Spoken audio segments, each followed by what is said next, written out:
আজ আমি আপনাদেরকে একটা গুরুত্বপূর্ণ বিষয় নিয়ে আলোচনা করব। আপনারা ভিডিওয় দেখতে পাচ্ছেন যে একটা গরুর গলায় ইনফেকশনের ভিডিও। এই গাভীটির গলায় দড়া দেওয়ার কারণে সামান্য একটা ইনফেকশন থেকে মাছিটির লার্ভা পেড়ে বড় রকমের ইনফেকশন তৈরি করে।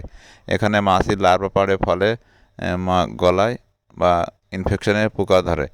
আপনারা যারা বিশেষ করে কুরবানির গরু প্রস্তুত করছেন, ফ্যাটেনিং করছেন, তারা এই বিষয়ে বিশেষ নজর রাখবেন।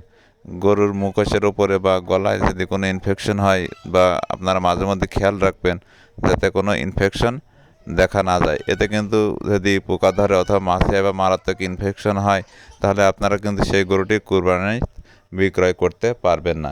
এজন্য আপনাদের ফ্যাটেনিং গরু দিকে বিশেষ নজর রাখতে হবে।